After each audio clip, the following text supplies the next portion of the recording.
Hello, this is Shieldwall100 and this is my actual review of the Batman Arkham City miniatures game from Knight Models. This is a follow-on from my previous video, the preview, and I'm really sorry it's taken so long to do. Real life has happened to me. I lost my voice and, well, lots of stuff happened at work, but hey, that's enough of that. Well, thank goodness this isn't my real job, huh?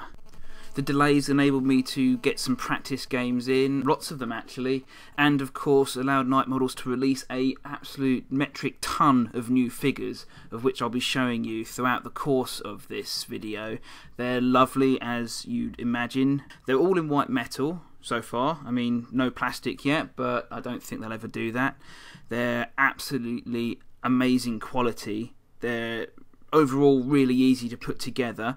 Some of them are single casts as well. This Bane model from the Dark Knight trilogy, if you like that. I do, but never mind. That's all one piece. That's a one piece casting. I've never seen anything as nice as this in one piece before.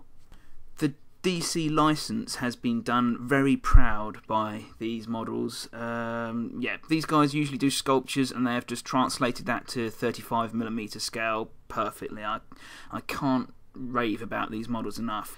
I love them all. Some people don't like all of them, but that's always going to happen. Painting them is an absolute joy. I'm not a massive painter. The video game makes it easier to get colour schemes, of course, and yeah, it's just amazing experience to do these things. I am absolutely enjoying doing them. But before examining the rules, let's take a look at the niche that this occupies in the overall hobby of miniature gaming. This fits into the low model count skirmish game field. All the better to help with the painting and to focus on the wonderful characters in each individual model, even the henchmen. Well, with the skulls of mass battle games decorating the outside of the Games Workshop's cave, it's not surprising that non-historical competitors are increasingly taking this route, and there are now many game systems that focus on small numbers of models at the premium end of both quality and also price, and this one's no exception. The Batman Miniatures game falls neatly into this category, actually. So, is Batman Arkham City different, unique, superior in comparison to all of these? Well, I don't know, frankly. I've played enough of them to know the flaws that put me off each of them. I stopped with Malifaux because learning 2 pages of special rules for each figure made me feel not so much like I was having an enjoyable evening as sitting in a job interview whilst being told to have fun and relax, which you all know is not actually possible, although it always happens. War Machine and Hordes was alright until it became less about the actual gigantic steam-driven warjacks and more about the masses of foot soldiers. I actually sold off my War Machine in order to buy more pies. I gather Infinity is very good, with the small, tiny problem that it's actually impossible to start without someone who knows exactly how to play being present. Heldorado's another one, although whenever I pick up a starter box, I always think, nice model, oh, really nice model. Oh, and then there's always 1 or 2 in there. They always get put in starter boxes because they wouldn't get sold otherwise. It's like they're the ugly friend that the group takes along to make all the others look better.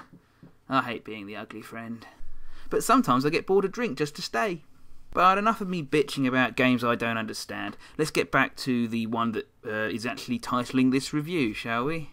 The rules are actually available for free download from the Knight Models website. I'll link that below in the description. It's really good. It's a really good set of rules. There's a few Google Translate style issues because obviously it was written in Spanish first. The designer is Spanish and he's done a really good job though. And obviously he's actually constantly updating them with little translation fixes and things like that, and new rules being put in, little clarifications.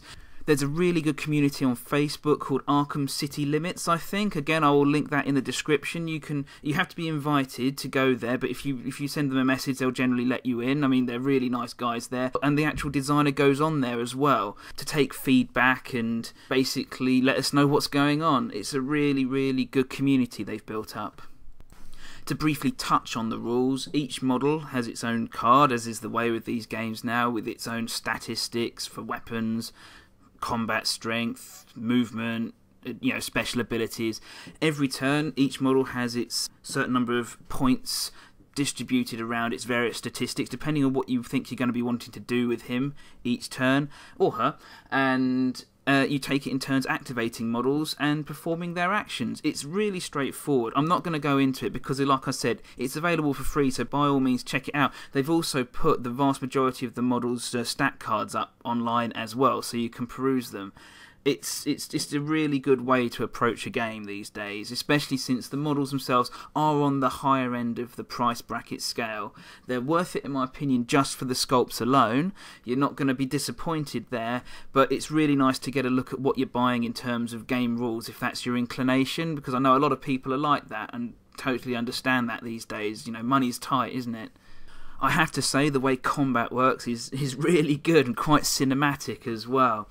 You know, you can put points into attack or defense, a bit like the old Confrontation, if you remember that. But it's a really good system. I can't fault it, really. I can't wait for an actual dedicated hardback or softback, just printed rules to be available. Once they've ironed out everything and decided exactly how far they want to go in terms of the first book, or if they're going to do expansions, or if they're going to put, you know, anything in regarding the rules for the models in particular, or if they're going to put the special rules on the cards. It's all down to them, really, at this stage. One of the small issues I had with the game at the preview stage when I did my original video was the relatively low number of models available for the game, and it seemed there was a bit of supply difficulty, difficulty actually getting the models in this country and elsewhere. I gather they're still having some difficulty in America, but I don't know. I mean, if you ask the community, I'm sure they've sorted something out by now, or they will be in the near future. Since I released that video, they have really pulled out all the stops. As I'm showing you in these pictures now, there's an awful lot of different factions available now. A lot of the characters that you'll know and love from either the comic books or the video game are now present. Some of them in more than one form. The Joker's got 2 different casts depending on whether you want Heath Ledger or the computer game version. Bane has got the computer game version with his gigantic muscle-bound Colossus, I suppose, and there's the other sculpt for him, which is from the Dark Knight Rises film, of the Bane from that, with his own completely separate set of rules, play style. He's a different faction even. Yeah, it's just they've really thought about this quite hard, and it's actually really makes the game more enjoyable. You don't have to have Batman in the Batman game if you don't want to. It's actually, I mean, the thing with the DC universe, from my personal opinion, is the heroes are actually quite dull. Where they have it over the Marvel universe is the fact that their bad guys are just so much more interesting. Batman's Rogues Gallery is the selling point for me for the whole thing, and there's nothing more fun, in my opinion, than actually having the Joker and the Penguin battle it out for supremacy with their respective gangs and their henchmen, with maybe the Riddler and the Scarecrow turning up to cause all sorts of mayhem. You can have some really good scenario-driven games, or you can just use the point system and go toe-to-toe with each other to see, you know, who comes out best at the time. That's just something you can't do with the other games I mentioned earlier. Having the DC license allows Knight to have all these pre-made brilliant characters which you can then bring to life with your painting, and yeah, that's just an experience I really have enjoyed immensely in my time using these models. The game itself, I believe, probably works best with just a fewer number of models aside, say maybe 4, 5, maybe possibly 6, because that way it doesn't dilute the characters you've got. If you've got more models, obviously then you swap them round, obviously, because that way you just keep everything fresh. More than 6 models aside, and you probably start losing track of things a bit. It'll get a bit bogged down. Obviously, you know, try it for yourself and see what happens. I mean, you don't even need to buy the models. If you just want to try if you're a rules junkie, just want to try the rules out, go online, go onto their website and see if you can just do some bits with cardboard or some proxy models. You know, it's the game is good enough to make it work on its own, even if you don't have those specific models. Knight Models have got lots of plans to expand this range in the future as well. They're still waiting actually on some basic characters from the main game. I'm really looking forward to the Two-Face gang. I've got a special coin designed just to help me make those difficult decisions as to whether I win the scenario or shoot the Batman. That'll be great fun to get into character with. I'm really looking forward to seeing Deadshot personally. They must get round to him some point. They've done just about everyone else.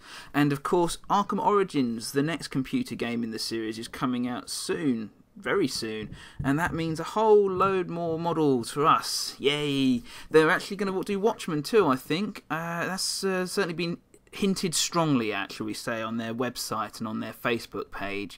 So really looking forward to seeing where they go with this. And like I said, some actual printed rules would be really nice too. I'd be a guaranteed purchase for me, I tell you. And no doubt too for a lot of the people who are also enjoying this range. There's plenty of us out there. Anyway, I've been rattling and gushing on about this for way too long already. Sorry again for the delay between videos. I will endeavour to do something about that by making some more videos, perhaps.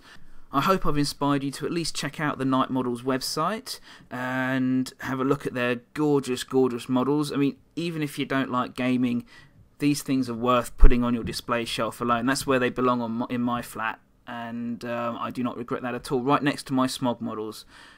So thank you once again for listening, and until next time, bye-bye.